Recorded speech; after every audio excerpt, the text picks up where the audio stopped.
Bismillahirrahmanirrahim. Assalamualaikum warahmatullahi wabarakatuh. Selamat siang, salam sejahtera bagi kita semuanya. Om Swastiastu, Namo Buddhaya, salam kebajikan. Yang saya hormati Ketua Umum Partai Nasdem, kakanda saya, abang saya,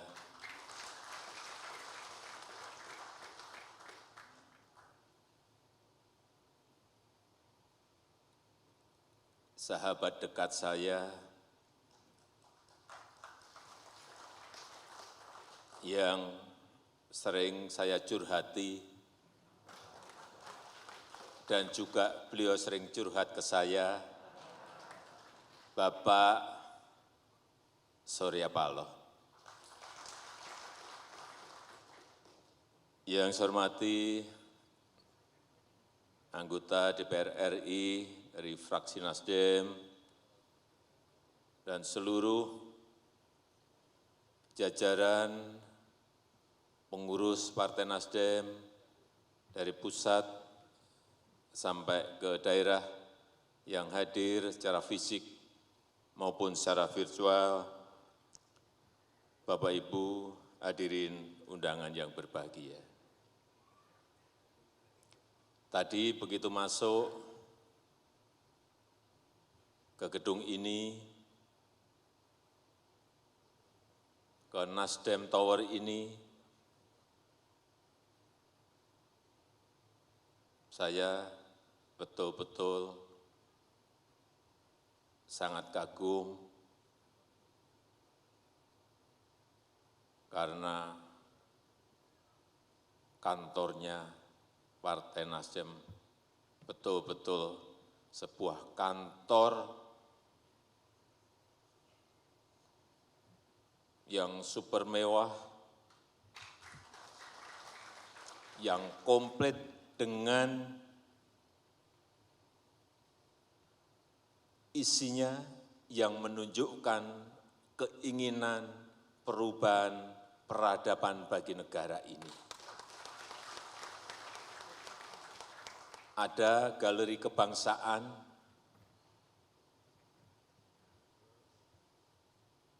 tadi ditunjukkan pada saya 2 lantai, ada ruang perpustakaan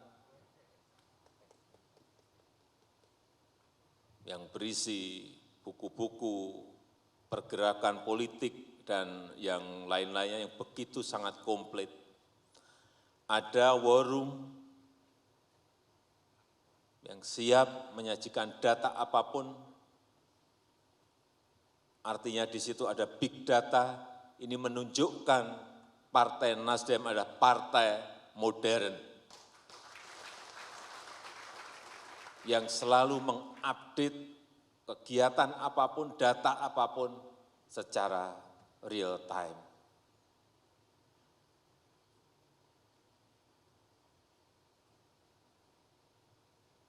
Mungkin tadi saya bisik-bisik kepada abang saya, ini kantor Nasdem ini kalau dibandingkan dengan kantor Partai Republik di Amerika, atau kantor Partai Demokrat di Amerika, atau kantor Partai PKC di Tiongkok, mungkin jauh lebih baik kantornya Partai Nasdem.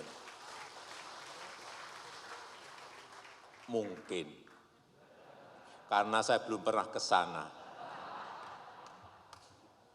Karena betul-betul saya nggak bisa ngomong, betul nggak bisa ngomong. Betul-betul sebuah kantor yang begitu sangat komplitnya. Tinggal sekarang ini adalah bagaimana memaknai kantor ini dengan kerja-kerja lapangan yang lebih masif dan lebih intensif.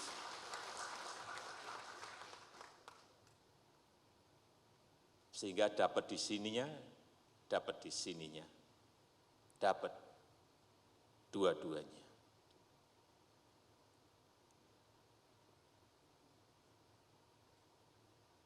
Saya meyakini dengan kantor yang begitu sangat komplit seperti yang dimiliki Partai Nasdem sekarang ini menjadi sebuah modal besar Partai Nasdem untuk menjadi partai terbesar di negara kita.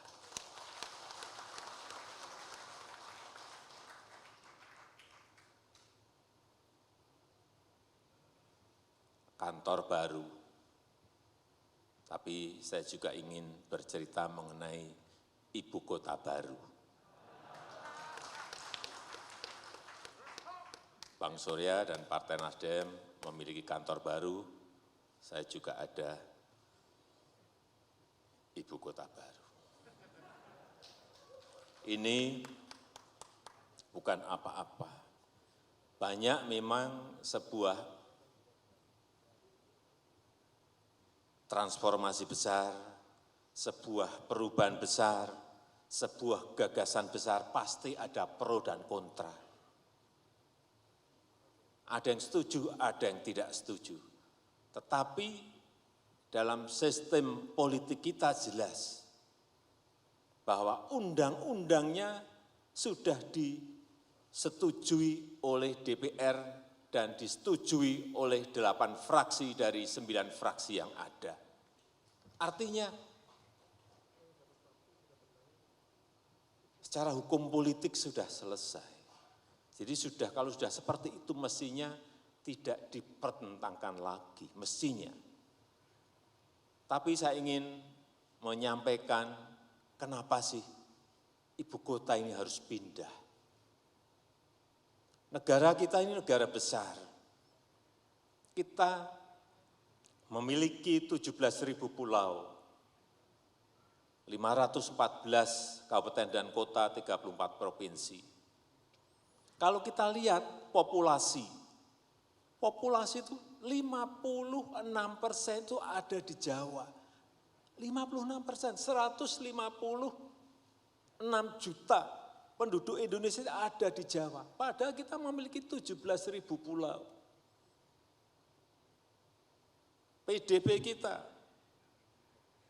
58% ada juga di Pulau Jawa. Dan lebih spesifik lagi adalah Jakarta. Sehingga magnet dari seluruh pulau itu ke sini. Magnet dari seluruh kota itu semua ke Jakarta. Yang terjadi apa ada? Yang terjadi adalah ketimpangan perputaran ekonomi antara Jawa dan luar Jawa. Yang terjadi adalah ketimpangan antar wilayah. Yang terjadi adalah ketimpangan infrastruktur antara Jawa dan luar Jawa. Inilah kenapa juga bahwa kepindahan ibu kota ini sudah digagas sejak lama. Tahun 57, Bung Karno pernah memiliki keinginan untuk memindahkan dari Jakarta ke Palangkaraya. Tetapi terhambat karena ada pergolakan politik, sehingga gagasan itu tidak terlanjutkan. Pak Harto juga memiliki gagasan yang sama untuk memindahkan ibu kota, tapi bergeser sedikit ke Jonggol di Jawa Barat. Sehingga kajian-kajian itu sudah ada sebelumnya. Sekali lagi, perpindahan ini adalah untuk pemerataan. Baik pemerataan infrastruktur, pemerataan ekonomi, dan juga keadilan sosial. Yang kita gagas di ibu kota baru ini adalah yang pertama, 70% areanya adalah harus menjadi area hijau, harus itu. Kemudian yang kedua, 80% kendaraan yang ada atau perputaran mobilitas dari satu tempat ke tempat lain, mobilitas orang itu didukung oleh 80% transportasi publik. Jadi bukan mobil pribadi. Kemudian juga 80% lebih nanti akan menggunakan energi hijau, yaitu dari hydropower yang ingin kita bangun di Sungai Kayan di Kalimantan Utara. Sehingga di Ibu Kota Baru dari satu titik ke titik yang lain itu diperkirakan oleh city planner-nya memakan waktu 10 menit. Jadi ini 10-minute city. Dari sini ke sini, dari sini ke sini, semuanya 10 menit. Dan kita akan memberikan prioritas kepada yang pertama adalah pejalan kaki. Orientasinya ke sana. Yang kedua, yang naik sepeda. Yang ketiga, yang transportasi umum. Jadi yang pertama itu yang senang pejalan kaki itu silahkan pindah ke Ibu Kota Baru. Yang senang bersepeda juga, yang ingin sehat itu juga pindahlah ke Ibu Kota Baru. Kalau yang senang naik mobil, apalagi mobilnya pakai BBM fosil, jangan pindah ke Ibu Kota Baru. Dan konsep besarnya adalah Smart Forest City.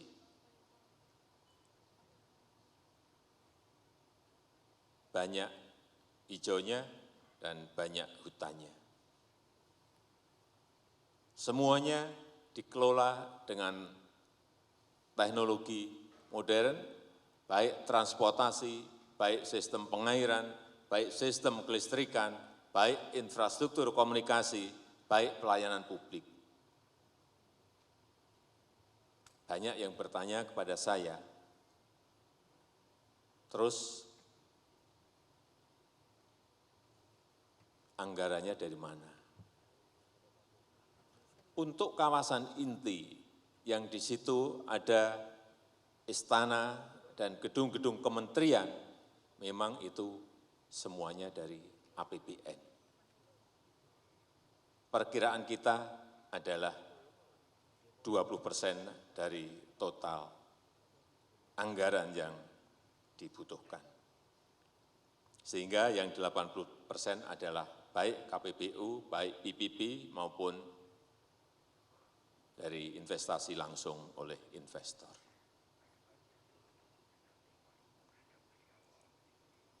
Sehingga sekali lagi kembali kepada Ibu Kota Nusantara,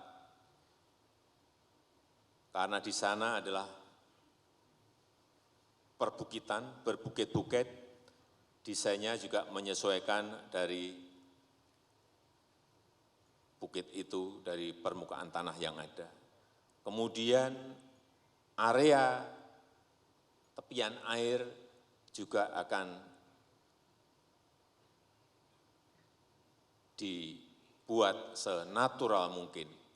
Dan ekosistem hutan yang ada sekarang ini, ada beberapa yang sudah rusak, justru akan kita rehabilitasi atau kita perbaiki. Jangan sampai ada sebuah anggapan bahwa kita ke sana untuk merusak hutan. Yang kita pakai ini 256.000 hektar, nantinya kurang lebih 50.000 hektar itu yang dipakai. Sisanya yang 200.000 adalah memang akan dibiarkan sebagai hutan hijau, yang jelek akan kita perbaiki, yang tidak baik akan kita perbaiki.